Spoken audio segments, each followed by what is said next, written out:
Good morning students, मैं अंकुर Kumar physics की class में आपका स्वागत करता हूं। तो इलेक्ट्रोस्टेट पार्ट हम स्टार्ट कर रखे थे। इलेक्ट्रोस्टेट में हमने कूलॉम का नियम पढ़ लिया था और कूलॉम के नियम से रिलेटेड न्यूमेरिकल्स भी देख लिए थे। ठीक है, तो आज के इस लेक्चर में हम बात करेंगे आवेशों के वितरण पर। आवेशों का वितरण, डिस्ट्रीब्यूशन ऑफ चार्ज, कि किस तरीके से आवेशों का वितरण होगा। तो आवेशों का सतत वितरण, अब देखो डिस्ट्रीब्यूशन हम देख सकते हैं कि मैंने आपको बताया था कि दो आवेशों को, अगर दो गोलों को आपस में कनेक्ट करते हैं तो आवेश एक से दूसरे में ट्रांसफर होता है। जिसका आवेश ज्यादा होता है उसका विभव ज्यादा होगा और उच्च विभव से निम्न विभव की तरफ आवेश का ट्रांसफर होता है। लेकिन यहां पर हम बात करेंगे आवेशों का सतत वितरण, होमोजीनियस डिस्ट्रीब्यूशन ऑफ चार्ज।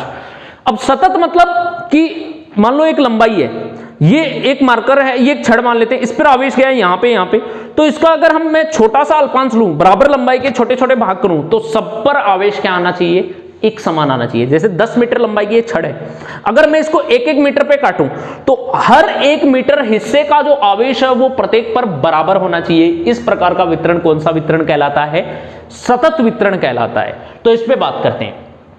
अब आवेश का वितरण किसी भी चालक पर कितने प्रकार से हो सकता है, 3 प्रकार से हो सकता है। पहला वितरण होगा वो होगा रेखीय आवेश वितरण।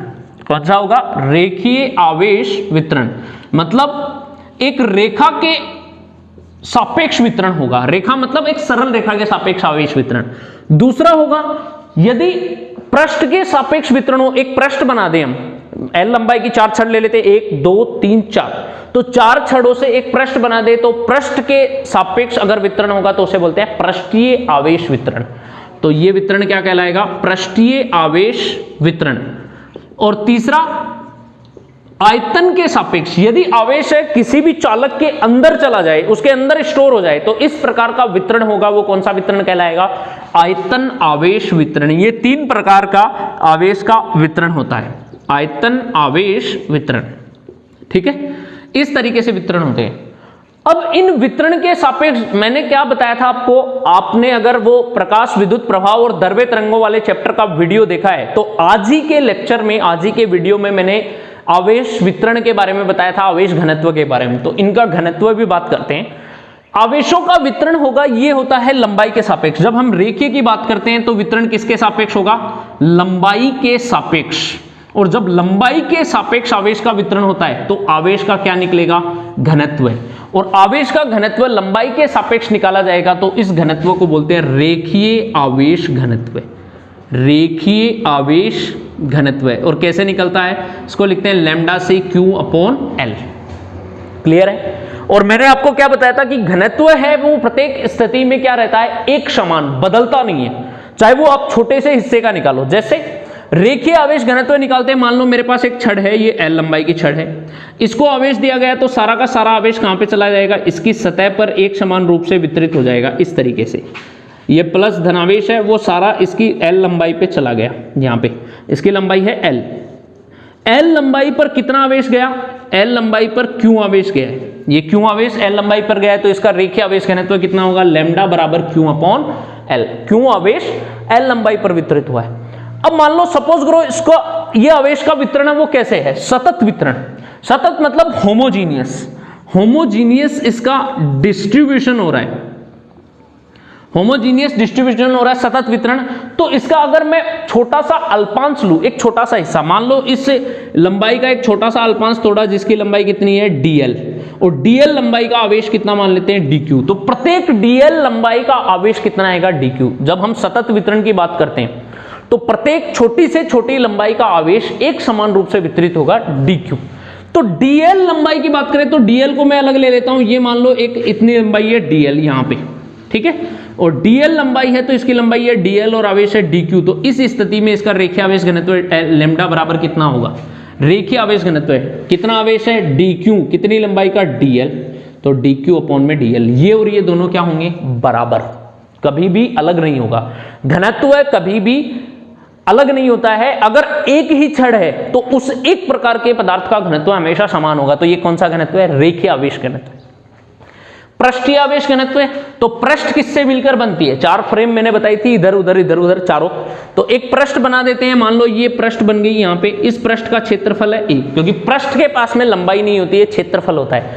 तो क्षेत्रफल के सापेक्ष अगर हम घनत्व निकालें तो वो हो जाएगा पृष्ठीय आवेश घनत्व। पृष्ठीय आवेश घनत्व कितना हो जाएगा? सिग्मा से लिखते हैं, और सिग्मा बराबर कितना आवेश है, इसको आवेश देंगे तो सारा का सारा कहां पे चला जाएगा? इसकी सतह पर। इस तरीके से पृष्ठ पर डिस्ट्रीब्यूट हो जाएगा क्यू, तो सिग्मा बराबर होगा क्यू अपॉन ए। क्लियर है?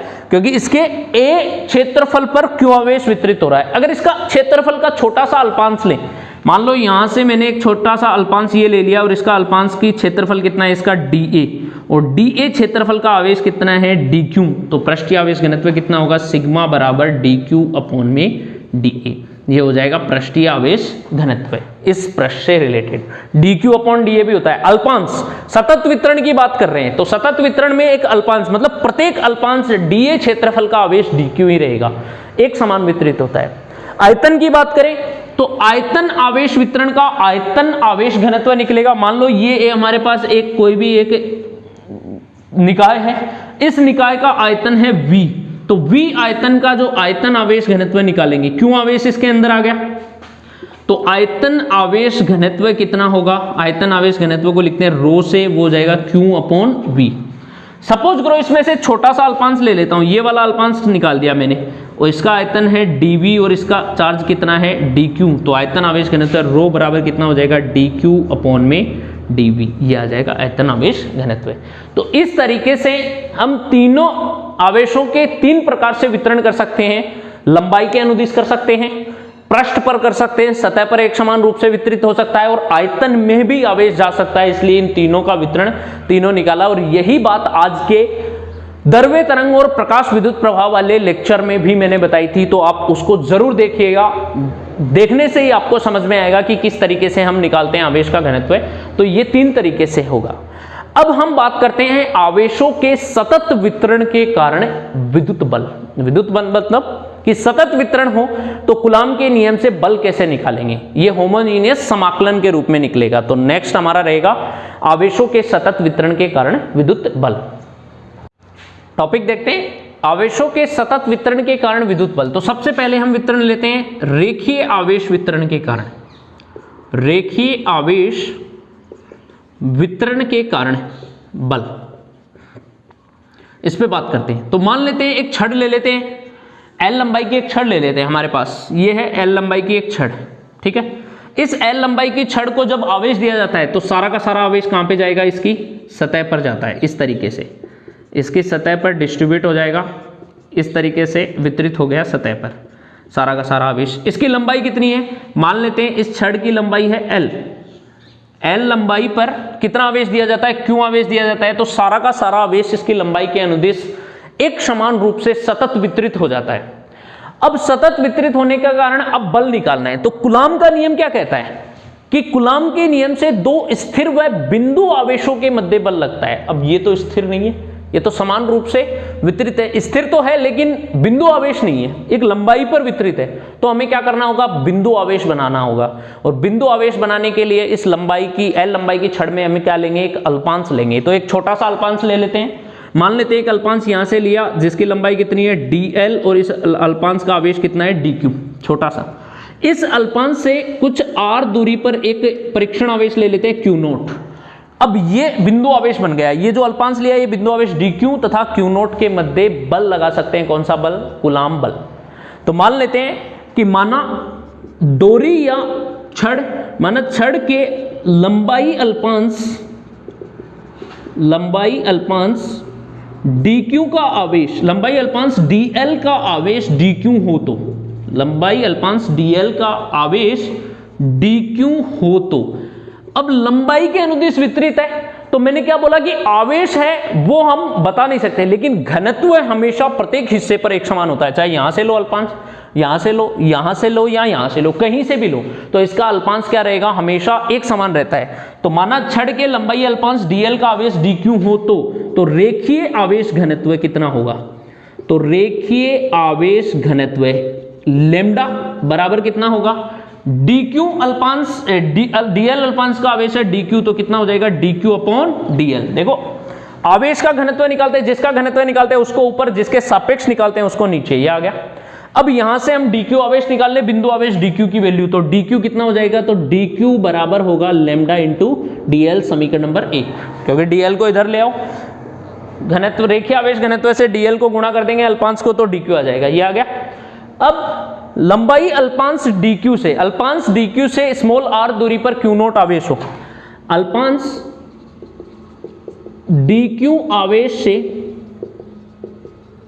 स्मॉल r दूरी पर q नोट आवेश पर बल, कितना बल लगेगा, ये अल्पांश है, अल्पांश है तो अल्पांश का आवेश dq है, तो लगने वाला बल भी क्या लगेगा, अल्प लगेगा, और अल्प बल कितना होगा df। देखो अल्पांश पर लगने वाला बल भी अल्पांश ही आएगा, df आधा, मतलब एक पार्टिकल का, और पूरे पर लेंगे तो संपूर्ण के लिए क्या कर देंगे, समाकलन करते हैं, तो इस पर लगने वाला बल कितना होगा, df बराबर होगा, कूलाम के नियम से कैसे निकालते हैं, दो बिंदु आवेशों के मध्य बल k q1 q2 upon r square, ऐसे ही तो निकाला जाता है। जब दो बिंदु आवेश है, एक q1 है एक q2, दोनों के मध्य की दूरी r है, तो कितना होगा k q1 q2 upon r square, ऐसे ही निकालते हैं, तो वहां पे निकालेंगे df बराबर k q1 कितना है dq इंटू में q नोट अपॉन में दोनों के मध्य की दूरी का स्क्वायर कितना r स्क्वायर। ये तो हो गया इसके लंबाई अल्पांश के लिए। अतः संपूर्ण छड़ के लिए बल निकालें, अतः संपूर्ण छड़ पर बल, संपूर्ण छड़ पर बल, तो संपूर्ण छड़ पर बल निकालने के लिए समीकरण 1 से dq का मान रख दें वहां पे, तो समीकरण 1 से dq, संपूर्ण छड़ पर बल निकालने से पहले समीकरण 1 से dq का मान रखने पर, dq का मान रखने पर ये ले लेते हैं, तो dq का मान रखेंगे तो df बराबर कितना हो जाएगा, k dq की जगह क्या लिख सकते हैं, लैम्डा इंटू dl, तो ये हो जाएगा लैम्डा इंटू में dl इंटू में q नोट अपॉन में r स्क्वायर। अब संपूर्ण छड़ के लिए निकालें, तो ये तो एक अल्पांश के लिए, और संपूर्ण के निकालने के लिए सतत वितरण है, तो क्या कर देंगे हम डायरेक्ट समाकलन, कहां से कहां तक, 0 से l तक, यही तो होता है। अगर लंबाई के सापेक्ष हो रहा है तो 0 से l तक कर दो, और इसके सापेक्ष है, तो संपूर्ण छड़ पर विद्युत बल, संपूर्ण छड़ पर विद्युत बल, और विद्युत बल निकालेंगे तो क्या करेंगे, समाकलन करने पर दोनों साइड समाकलन कर देंगे, तो k लैम्डा dl इंटू में q नोट अपॉन में r स्क्वायर, यहां से हो जाएगा लिमिट 0 से l, जब 0 लंबाई होती है तो बल 0 ले लेते हैं, और f पे f हो जाएगा, और यहां पे समाकलन देखो किसके सापेक्ष होगा, लंबाई के सापेक्ष, तो जिसके सापेक्ष समाकलन होता है उसी की क्या आ जाएगी, लिमिट आ जाती है, तो ये बन जाएगा f is equals to k lambda q naught, k constant, lambda constant, ये कांस्टेंट r स्क्वायर, लिमिट हो जाएगी dl 0 से l, ये आ जाएगा बल, सतत रेखीय आवेश वितरण के कारण विद्युत बल, इस तरीके से, ठीक है। ये तो रेखीय आवेश वितरण के कारण बल था, यहां पे निकाल सकते हैं इस फॉर्मूले की सहायता से। अब फॉर्मूला रटना नहीं है हमें, जब भी सतत वितरण दे रखा हो तो हमें पता है कि अल्पांश लेना होगा, और अल्पांश से रिलेटेड अल्पांश के कारण विद्युत बल निकालेंगे, और अल्पांश के कारण विद्युत बल निकाल रहे हैं तो बाद में संपूर्ण निकालना होगा, तो क्या करना होगा, हमें समाकलन करना होगा, तो ये हो गया रेखीय आवेश वितरण के कारण विद्युत बल।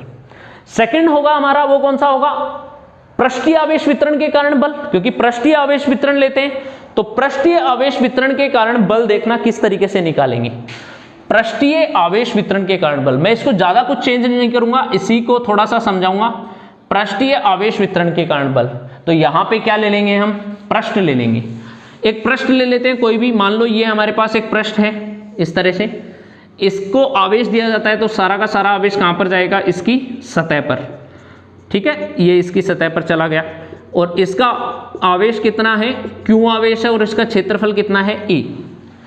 इस पृष्ठीय आवेश के कारण अब एक समान रूप से सतत वितरित है, तो पूरा का पूरा तो ले नहीं सकते, तो अब इससे बल निकालना है। एक बिंदु आवेश ले लेते हैं, परीक्षण आवेश q नोट, और q नोट इसके r दूरी पर है, तो इसका भी एक बिंदु आवेश लेना पड़ेगा, क्योंकि कूलाम का नियम बिंदु आवेश पे लगता है। तो एक बिंदु आवेश ले लेते हैं, छोटा सा अल्पांश, ये अल्पांश ले लेते हैं dA, और इसका आवेश कितना होगा, dq। इस अल्पांश से ये कितनी दूरी पर है, r दूरी पर, तो माना पृष्ठ के अल्पांश, क्षेत्रीय अल्पांश है, लंबाई अल्पांश नहीं होगा, इस बार क्षेत्रफल अल्पांश। तो ये लो क्षेत्रफल अल्पांश dA, dQ नहीं आएगा, क्या आएगा, dA का आवेश dQ हो तो कौन सा आवेश निकलेगा। अब पृष्ठ है तो पृष्ठ से संबंधित कौन सा होगा, पृष्ठीय आवेश घनत्व। तो पृष्ठीय आवेश घनत्व कितना हो जाएगा, सिग्मा, और सिग्मा बराबर होगा dQ अपॉन dA। मैंने क्या बताया था कि पृष्ठ का क्षेत्रफल होता है, इसलिए ये क्या आएगा, dA आएगा। तो यहां से dQ की वैल्यू निकालेंगे तो कितनी हो जाएगी, सिग्मा इंटू में dA। हो गया, ये समीकरण नंबर 1। dQ की वैल्यू सिग्मा इंटू dA। अगर आप dQ लैम्डा में निकालोगे तो लैम्डा इंटू dL। अल्पांश dQ से r दूरी पर Q नोट आवेश है, अल्पांश dQ से r दूरी पर Q नोट आवेश पर बल कितना होगा, dF K। इस अल्पांश का मान है dQ into Q1 Q2 upon r square, वही आएगा। समीकरण 1 से मान रखेंगे। अब देखो dQ का मान रखोगे तो इस बार मान चेंज हो जाएगा, क्या बनेगा, सिग्मा इंटू dA। अब इसका संपूर्ण निकालना है तो समाकलन कर दो और यहाँ पे क्या आ जाएगा, सिग्मा इंटू में dA। ये बनेगा dA क्षेत्रफल के सापेक्ष है तो यहाँ पे लिमिट किसकी होगी, क्षेत्रफल की, और यहाँ से ये कितना आ जाएगा, dA, और इसकी जगह आ जाएगा सिग्मा और लिमिट हो जाएगी 0 से a तक। ये हो गया पृष्ठीय आवेश घनत्व के कारण बल। कोई दिक्कत, कोई दिक्कत नहीं है, सिंपल सीधी सी बात है कि हमेशा जब भी हम बल लगाते हैं, कूलाम बल, वो बिंदु आवेशों के मध्य लगता है, तो हमें यहाँ पे अल्पांश लेना ही होगा, और वो अल्पांश किसकी तरह कार्य करेगा, एक बिंदु आवेश की तरह कार्य करेगा। छोटा सा दिखने में तो बहुत बड़ा दिख रहा है, लेकिन एक्चुअल में स्मॉल होता है, बहुत ही कम, जिसका एरिया है dA अल्प, और आवेश भी कितना रहेगा, अल्प रहेगा, dQ। तो ये था पृष्ठीय आवेश वितरण के कारण बल। तीसरा जो होगा वो हमारा होता है आयतन आवेश वितरण के कारण बल। तो चलो आयतन ले लेते हैं, ये आपको समझ में आया अच्छे तरीके से, बहुत सिंपल है, कोई ज्यादा इसमें वो भारी बात नहीं है, सिंपल जो हम कूलाम का नियम पढ़ते आ रहे हैं वही है, कोई ज्यादा डिफिकल्ट नहीं है। और वितरण आपको मैंने बताया था, घनत्व कैसे निकालते हैं उसमें भी बताया था, परमाणु वाले चैप्टर में, द्रव्य तरंग वाले में, और यहां पर भी बता रहा हूं। तो चलो तीसरा बात करते हैं आयतन आवेश वितरण के कारण बल। आयतन आवेश वितरण के कारण बल क्या होगा, आयतन आवेश वितरण के कारण बल। अब ध्यान से समझना इसको। आयतन आवेश वितरण के कारण जब किसी भी चालक को, अनावेशित चालक है, आवेश दिया जाता है, यदि आवेश उसके आयतन में चला जाए तो आयतन में जाने के कारण उस पर कौन सा निकलता है, आयतन आवेश घनत्व। अब ध्यान देना, क्या किसी चालक पर आयतन में आवेश जाएगा, नहीं, यह बात हमेशा ध्यान रखना। जब चालक को आवेश दिया जाता है तो सारा आवेश उसकी सतह पर एक समान रूप से वितरित होता है, लेकिन यदि किसी कुचालक को आवेश दें तो कुचालक में आवेश कहां पे चला जाता है, उसके संपूर्ण आयतन में चला जाता है। यह बात हम डिस्कस करेंगे, डिटेल से डिस्कस करेंगे कि चालक को आवेश देने पर तो समान रूप से सतह पर वितरित हो जाता है आवेश, और कुचालक को आवेश देने पर सारा का सारा आवेश कहां पे चला जाता है, उसके संपूर्ण आयतन में चला जाता है। तो वो बात आप ध्यान रखना। तो जब भी किसी कुचालक को आवेश देंगे, मान लो ये कोई भी एक निकाय है मेरे पास, इस निकाय का आयतन है V, इसको आवेश दिया, क्यों आवेश, सारा का सारा आवेश कहां पे चला गया, इसके संपूर्ण आयतन में, इस तरीके से अंदर रहेगा। आयतन का मतलब होता है अंदर, ठीक है, ये चला गया क्यों आवेश। अब इसका एक छोटा सा, इससे कुछ r दूरी पर एक परीक्षण आवेश क्यों लेते हैं, परीक्षण आवेश Q नोट, परीक्षण आवेश भी बताऊंगा मैं आपको क्या होता है। Q नोट आवेश r दूरी पर लेते हैं तो उस पर बल, तो इसका क्या लेना पड़ेगा, एक अल्पांश लेते हैं यहां से, इस अल्पांश का आयतन है dV और इसका आवेश कितना है dQ। इससे कितनी दूरी है, r दूरी पर ये है Q नोट। तो यहां से देखो पृष्ठ के कौन सा अल्पांश, माना किसी वस्तु के, माना वस्तु के आयतन अल्पांश, अब यहां पे आयतन ले लेते हैं, आयतन अल्पांश dV का आवेश dQ हो तो कौन सा घनत्व आ जाएगा, आयतन आवेश घनत्व है। और आयतन आवेश घनत्व को किससे लिखते हैं, रो से लिखते हैं, रो बराबर कितना हो जाएगा, dQ अपॉन dV, सीधी सी बात है। यहां से निकालेंगे तो ये क्या बनेगा, रो इंटू में dV, क्योंकि ये इधर आ जाएगा गुणा में। अल्पांश dQ से Q नोट पर ये है तो इसका बल कितना होगा, समीकरण 1 से मान रखेंगे तो ये आ जाएगा रो इंटू में dV, और यहां पर भी कितना होगा, रो इंटू में dV, और लिमिट लगेगी V की, तो ये भी हो जाएगा V और ये हो जाएगा रो इंटू में dV। कैलकुलेशन है और कुछ भी नहीं है। तो ये इस तरीके से हम क्या निकाल सकते हैं, आयतन आवेश के कारण, आयतन आवेश वितरण के कारण बल। तो हमने तीनों के कारण बल देख लिया है, रेखीय आवेश वितरण के कारण बल, पृष्ठीय आवेश वितरण के कारण बल और आयतन आवेश वितरण के कारण बल। तो इस तरीके से हम निकाल सकते हैं आज के इस लेक्चर में हम इतना ही करेंगे, बाकी नेक्स्ट लेक्चर आप देखते रहिए। नेक्स्ट लेक्चर में हम विद्युत क्षेत्र की बात करेंगे। तब तक के लिए आप वीडियो को लाइक कर दीजिए, शेयर कर दीजिए और चैनल को सब्सक्राइब करना तो बिल्कुल भी मत भूलिएगा। Thank you, have a nice day.